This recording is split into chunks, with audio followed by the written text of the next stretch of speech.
लेकिन जब इस तरीके की बातें जब दिल्ली के अखबारों में छपती हैं, मध्य प्रदेश के अखबारों में छपती हैं या दक्षिण भारत में छपती, तो लोगों के बीच में एक इंप्रेशन ये जाता है कि इंडिया गठबंधन के लोग एक दूसरे के खिलाफ हैं, और जब ये एक दूसरे के खिलाफ इस तरीके की बयानबाजी करें तो मोदी से कैसे लड़ेंगे, बीजेपी से कैसे लड़ेंगे। अरुण जी, क्या ये परसेप्शन ठीक नहीं है कि पंजाब के, मैंने आपको आपको हवाला दिया, आपको बंगाल का हवाला दिया, और ये परसेप्शन नहीं बन रहा है अरुण जी? नहीं आशुतोष आशुतोष जी, परसेप्शन तो यही बन रहा है।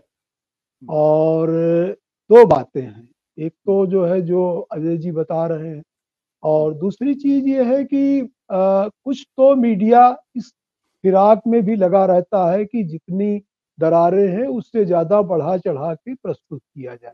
और ये मामला जो है वो कोई भी अखबार इंडिया गठबंधन के बारे में पॉजिटिव रिपोर्ट्स नहीं देता। आपके चैनल को छोड़ दिया जाए तो बहुत कम जगहों पर जो है ऐसी स्थिति बनती है।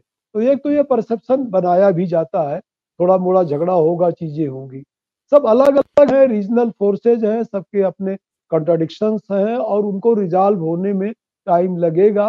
विधानसभा के चुनाव का जो झटका है वो भी झेलने में थोड़ा समय लगेगा। लेकिन ये जो बातें आ रही है ये निगेटिव बातें हैं। और ममता बनर्जी ने ये कहा कि भाई बंगाल में हम खुद ही लड़ लेंगे, किसी को आने की जरूरत नहीं है, या पंजाब का जो झगड़ा है, उत्तर प्रदेश का है। लेकिन इससे कहीं ज्यादा पार्टियों के अंदर भी खींचतान है, पर इससे कहीं ज्यादा जो बड़े इशूज हैं उनके बेसिस पर भारतीय जनता पार्टी, राष्ट्रीय स्वयंसेवक संघ इंडिया गठबंधन को डिवाइड करने में भी लगा हुआ है। अयोध्या में 22 तारीख को कौन कौन जाएगा, इसको लेकर के केरल, कर्नाटक, उत्तर प्रदेश और महाराष्ट्र और तमाम जगहों पर जो है वो इंडिया गठबंधन के भीतर, इवन कांग्रेस के भीतर भी गंभीर खींचतान है। अगर कर्नाटक में उनके एक मंत्री जो है वो सुधाकर जी कहते हैं कि भाई जो है वो एक स्टंट है मंदिर का उद्घाटन, तो दूसरी तरफ सिद्धरमैया कह रहे हैं कि नहीं नहीं, राम जी सबके हैं और हम लोग अपने गांव में मंदिर नहीं बनाते, हम तो खुद ही भजन करते हैं, बुलाए जाएंगे तो जाएंगे। सपा के भीतर जो है वो अखिलेश कहते हैं कि भगवान जी जहां ले जाएंगे वहां हम जाएंगे, जबकि डिम्पल यादव कहती हैं कि हम बुलाए जाएंगे तो जाएंगे।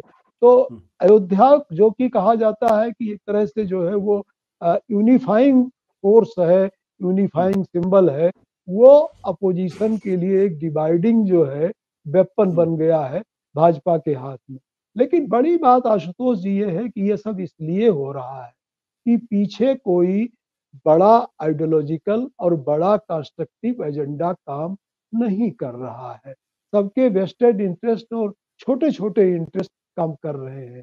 अभी कल ही जो है वो प्रताप भान मेहता का एक लेख था, द फेटफुल ईयर। अब पूरी दुनिया के जो बड़े बड़े लोकतंत्र हैं वहां 2024 में चुनाव होने जा रहा है। अमेरिका है, ब्रिटेन है, साउथ अफ्रीका है, इंडोनेशिया है, भारत है, और वहां डेमोक्रेसी स्टेक पर है। और भारत में जिस तरह से जो है आईपीसी, सीआरपीसी, एविडेंस एक्ट को चेंज कर दिया गया है, और अभी तो शायद हम पत्रकारों ने उसको ठीक से पढ़ा नहीं है, वकीलों ने ठीक से नहीं पढ़ा है। हैरानी की बात यह है कि ट्रक ड्राइवर्स उसमें लीड कर रहे हैं इस प्रोटेस्ट मूवमेंट में, जिसमें कि इंटेलेक्चुअल्स को लीड करना चाहिए था, अपोजिशन को लीड करना चाहिए था इस चीज को। तो unifying forces, unifying ideological agenda को इंडिया गठबंधन अगर नहीं क्रिएट करेगी तो ये पेटी इंटरेस्ट के आधार पर ये खींचतान होती रहेगी।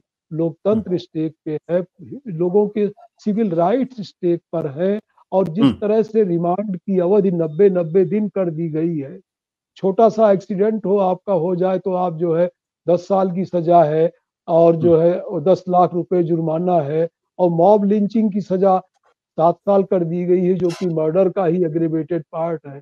कोई जो है वो डीकॉलोनाइजेशन की भी ठीक से डिबेट नहीं कर रहा है किसी चैनल पे कहीं भी। जो है डीकॉलोनाइजेशन के नाम पे अगर यही होना था तो फिर से नए मैकाले आ गए हैं जो है नए रूप में। तो अपोजिशन पार्टीज को विजन दिखाना पड़ेगा, इंटेलेक्ट दिखाना पड़ेगा, मूवमेंट करना पड़ेगा, यूनिफाइंग फैक्टर्स लाने पड़ेंगे। अगर ये सब नहीं आएंगे तो ये खींचतान होगी, और जो एक तरह से जो है रिटन ऑन द वॉल है वो हमको देखना पड़ेगा, जैसा लोग कह रहे हैं। फिर भी मुझे उम्मीद है कि जो है इस जनता की बहुत सारी तकलीफें हैं, और अगर कोई पार्टी, अगर कोई नेता उसको उठाएगा तो ये जरूर निश्चित तौर पे जो है चीजें बदलेंगी। लेकिन अभी वो इमोशनल कार्ड खेल रहे हैं और रैशनल चीजों को वो साइड लाइन कर रहे हैं, और जो कि जैसा कि ग्राउंड रिपोर्ट्स है, वो ग्राउंड रिपोर्ट्स चिंता पैदा करती है कि 24 में कोई अल्टरनेटिव बन पाए। बट अरुण जी, एक सवाल यहाँ पे और है कि विपक्ष में कितने बहुत बड़े बड़े लोग हैं, ममता बनर्जी हैं, नीतीश कुमार हैं, लालू प्रसाद यादव हैं, अखिलेश यादव हैं, ये सब अपने अपने इलाकों के अच्छे बड़े नेता माने जाते हैं। क्या ये इस बात को नहीं समझते हैं कि अगर जब इतना बड़ा खतरा देश के ऊपर है, इतना बड़ा खतरा हमारे संविधान के ऊपर है, धर्म का इतनी तरीके से घालमेल किया जा रहा है, तब सबको एकजुट होकर कुछ चीजें तय कर लेनी चाहिए और एक स्वर में बोलना चाहिए। ये जो एक दूसरे के खिलाफ जो नोका झपोटी हो रही है, इससे तो नुकसान हो गया, तो इतना ये भी समझते होंगे और इनको मालूम है कि 2024 में अगर हम वापस नहीं आ पाए तो फिर इन सारी राजनीतिक पार्टियों का अस्तित्व अपने अपने राज्य में खतरे में पड़ जाएगा।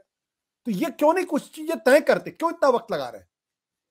आशुतोष जी, हम लोगों की स्मृतियों में हम लोग बहुत यंग थे तो 74 का जेपी मूवमेंट हुआ, और दूसरा हम लोगों की स्मृतियों में विश्वनाथ प्रताप सिंह का मामला है। विश्वनाथ प्रताप सिंह का मामला ज्यादा स्पष्ट है। जेपी का नैतिक कद बहुत बड़ा था, तो उनके दबाव में, आंदोलन में और इमरजेंसी के नाते बहुत सारा यूनिफिकेशन हुआ, उसमें भी दरारें थी। बीपी सिंह के टाइम में भी जो है चीजें हुई। बीपी सिंह ने एक नैतिक जो है वो दबाव पैदा किया। एनटी रामाराव जैसे लोग बहुत जुट गए, देवीलाल जुट गए, फारूक अब्दुल्ला जुट गए, ज्योति बसु जुट गए, बहुत सारे लोग जुट गए, और वो उस समय जो रीजनल लीडर्स थे उनका नेशनल विजन लगता है कि आज के मुकाबले ज्यादा बड़ा था, ज्यादा ब्रॉडर था और ज्यादा जो है वो गहरा था। आज के तमाम जो रीजनल लीडर्स हैं वो नेशनल लेवल की एक तो बातें नहीं करते, और अगर राहुल गांधी वो बातें कर रहे हैं तो राहुल गांधी को शायद लोग जो है उस तरह से नेता मानते नहीं, उनकी वो सीरियरिटी नहीं है। वो जरूर कमिटमेंट दिखा रहे हैं, लगे हुए हैं, तो क्या खाली जिम्मेदारी राहुल गांधी की ही बनती है और लोगों की नहीं बनती? तो ये निश्चित तौर पे जनमत के निर्माण में ये लोग चूक रहे हैं, और आपस में ही एकता बना करके वो एजेंडा को अगर सेट नहीं करेंगे तो देर बहुत हो जाएगी। और ये समझदार लोग जरूर रहे हैं, लेकिन नेशनल विजन नहीं दे पा रहे हैं, और बीजेपी की जो इमोशनल और रिलीजियस स्ट्रेटजी है उसमें ये लोग जरूर फंस रहे हैं। आपके ही चैनल पे प्रोग्राम हुआ है और इस तरह के लोग, ये लोग काउंटर नहीं कर पा रहे हैं। लेकिन फिर भी सीपीएम को समझदारी दिखानी चाहिए थी। सीपीएम कैसे रिलीजन के एजेंडा को काउंटर करे, तो देखना चाहिए था। रिलीजन को आप अब रिजेक्ट नहीं कर सकते, रिलीजन को से इंगेज करना होगा, और तो रिलीजन से इंगेज कैसे होगा ये तय करना होगा।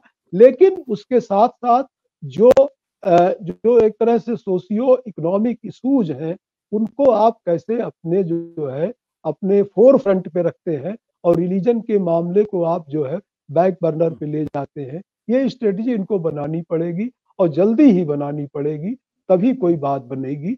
ओल्ड लीडरशिप और यंग लीडरशिप का एक बेहतरीन कॉम्बिनेशन इनको क्रिएट करना पड़ेगा। इनके पास दोनों चीजें, अगर लालू है तो तेजस्वी भी है, अगर जो है वो एक तरह से शरद पवार है तो अखिलेश यादव जैसे लोग भी हैं, अगर नीतीश कुमार हैं तो और भी लोग हैं। तो लेकिन एक सबका मन डवाडोल है, अजीब सी स्थिति है।